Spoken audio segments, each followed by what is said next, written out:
कुछ चीजें दलगत राजनीति से ऊपर होती हैं और महिलाओं का सशक्तिकरण और भागीदारी मुझे लगा था उसमें से एक है। मैं आज इस देश की एक महिला होने के नाते बोलना चाहती हूं, एक वो महिला जो नौकरी करती थी और फिर लगा कि सार्वजनिक जीवन में बदलाव का सबसे सशक्त माध्यम है राजनीति से जुड़ जाना।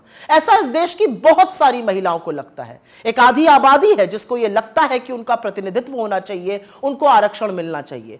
तो जब मोदी सरकार ने विमेंस रिजर्वेशन बिल की, महिला आरक्षण की बात की, तो हम प्रफुल्लित हो उठे। हमें लगा चलो जो काम हमने शुरू किया था, जिसकी ओरिजिनल शिल्पकार यूपीए की सरकार श्रीमती सोनिया गांधी थी, हमने राज्यसभा में बिल पारित कराया था, अब वो क्रियान्वित होगा। लेकिन अब पता चला कि मोदी जी की नीति और नियत दोनों में खोट है। आज भी महिला आरक्षण पर किंतु परंतु अपितु से पूरा बिल भरा पड़ा है। आज भी यह जुमला इसलिए दिया गया क्योंकि अपनी आगामी हार साफ दिख रही है और मोदी जी के स्कोर कार्ड पर नील बटा सन्नाटा है। तो महिलाओं को एक जुमला दे दिया गया महिला आरक्षण का, लेकिन असलियत इस बिल में साफ हो गई, क्योंकि यह बिल साफ तौर से कहता है कि महिला आरक्षण तभी होगा जब पहले जनगणना होगी, फिर डिलिमिटेशन होगा और उसके बाद महिला आरक्षण क्रियान्वित होगा। मतलब 2029 से पहले महिला आरक्षण संभव ही नहीं है। जिन लोगों को लग रहा था कि 2024 में 10 साल सत्ता चलाने के बाद मोदी जी एक काम तो अच्छा कर जाएंगे, उनको भी ठग लिया मोदी जी ने। आज इस देश की महिलाएं अपने आप को ठगा महसूस कर रही हैं, क्योंकि डिलिमिटेशन, जनगणना होते होते 2029 तक ही यह संभव हो पाएगा। यह जो बिल था, हमारा लाया हुआ बिल, राज्यसभा में 9 मार्च 2010 को पारित हुआ था।